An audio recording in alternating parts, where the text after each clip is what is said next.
How many people wake up and go, wow, I can't believe this is happening to me and I'm so unprepared, and who could ever think that I could lose my job, or who could ever think that something, bad could happen where I need equity or I need access to debt, things like that. Well, of course that's going to happen.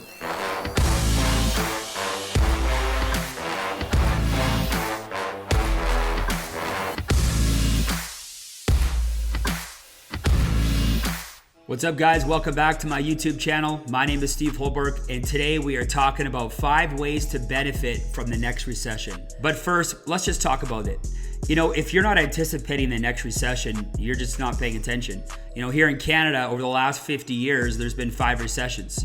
So they don't happen every 10 years, but there's been 5 recessions. I'm pretty sure there's going to be at least 5 more over the next 50 years. So you need to be anticipating these things happening.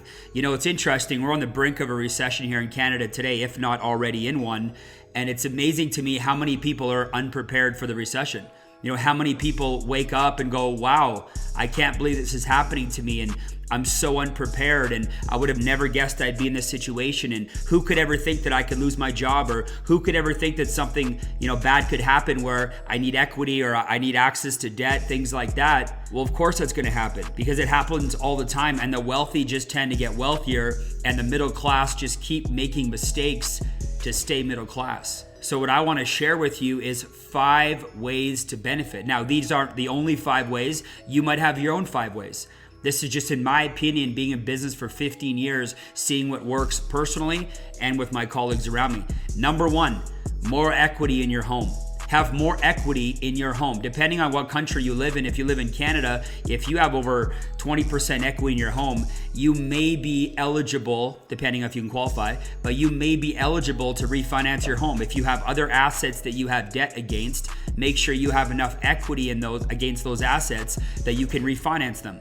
Why is that important? Well, in recessions, interest rates tend to be low. Like right now in Canada, you can get a 5-year mortgage rate for under 2%. It's powerful. So what do the wealthy do? They refinance or they invest, right? They borrow money cheap and they invest it to earn a better return. So it's important to understand that, interest rates go down. So if you're carrying debt right now in a recession, or when the next recession hits, it could be a great opportunity to get debt at a lower rate. The second way to benefit is something called dollar cost averaging. Look, we should be saving money on a monthly basis already, okay? You shouldn't just be waiting till the end of the year to be investing. You should be saving money on a monthly basis. It creates way better habits when you're saving on a monthly basis. It helps with discipline. But when the market drops and you're saving money on a monthly basis, you're buying units on sale.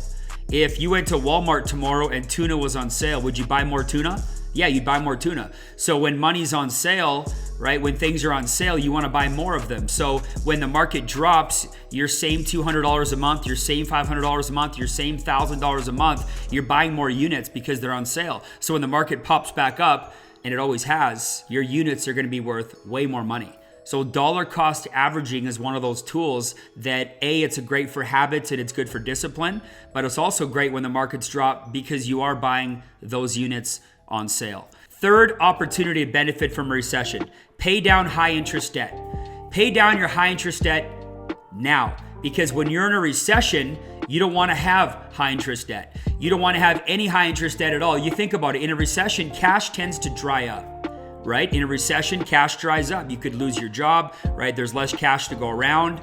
That's usually when the government injects money into the economy, right? So in a recession, there's typically a shortage of cash, right? Sometimes in our own home. So we don't want to be paying high interest debt in a recession, right? We don't want to be paying 18, 19% debt with potentially less income, right? Or even having to dip into our savings to pay that debt. So it's never a good time to have high interest debt. It's especially not good to have high interest debt in a recession. So if you're in a recession, you got to get that debt paid off immediately, right? Or if you're not in a recession, make sure you don't carry that high interest debt, because by the next one, you're going to wish that you were not paying 18, 19%, $200, $300, $400, $500 a month credit card payments that you have to pay in a recession. You need that cash flow freed up to do other stuff. My fourth way to benefit from a recession is cash, cash, cash. You should always have cash on hand. When I think about saving money in general, I think about it in 3 categories. For me, firstly, it's long-term cash. There's money that I'm saving every single month that's long-term. It's set. I set it and forget it. I don't think about it. I don't even really realize it's there. That's my long-term nest egg. Then I have like short-term invested money. Money that's short-term, it's invested, but I could access it if I needed it.